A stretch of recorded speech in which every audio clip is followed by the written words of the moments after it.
બનાસકાંઠા જિલ્લામાં માનવતાને ઝંખાવી દેતી એક અત્યંત કરુણ અને ચોંકાવનારી ઘટના સામે આવી છે। ઓગડના થરા વિસ્તારમાં રામવાડી નજીક આવેલા કચરાના ઢગલા પાસે બાવળની ઝાડીમાંથી સવારે તાજું જન્મેલું નવજાત શિશુ મળી આવતા સમગ્ર વિસ્તારમાં ચકચાર મચી ગઈ છે।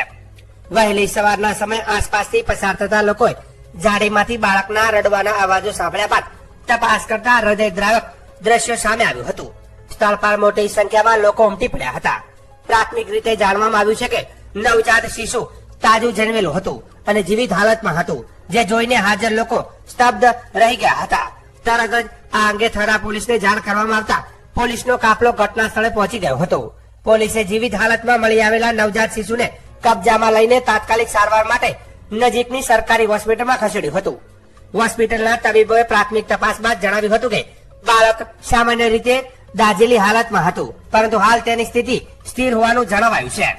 બાળકને જરૂરી તબીબી દેખરેખ હેઠળ રાખવામાં આવ્યું છે। આ ઘટનાને પગલે થરા પોલીસે આગળની કાયદેસરની કાર્યવાહી હાથ ધરી છે।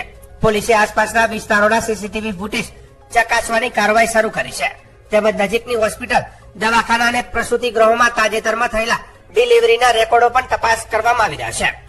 પોલીસે હવે એ દિશામાં સઘન તપાસ શરૂ કરી છે કે આ નવજાત શિશુને અહીં કોણ ફેંકી ગયું, તેના માતા પિતા કોણ છે અને કયા સંજોગોમાં તેમણે આ અમાનવીય પગલું ભર્યું હશે।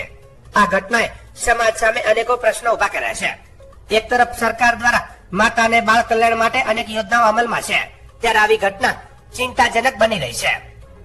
ત્યારે હાલ તો પોલીસે લોકોને અપીલ કરી છે કે જો કોઈ પાસે આ ઘટના અંગે કોઈ માહિતી હોય તો તરત જ થરા પોલીસનો સંપર્ક કરે, જેથી નિર્દોષ બાળકને ન્યાય મળી શકે અને દોષિતો સામે કડક કાર્યવાહી કરવામાં આવી શકે।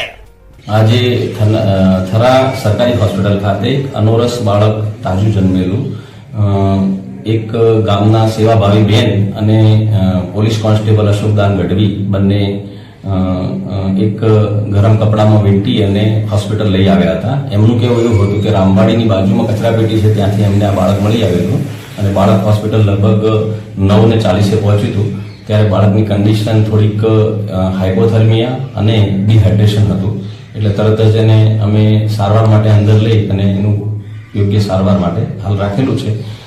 થોડુંક સ્ટેબલ થાય એટલે તરત જ પછી અમે એને હાયર સેન્ટર પેડિયાટ્રિશિયન જોડે મોકલી આપીશું।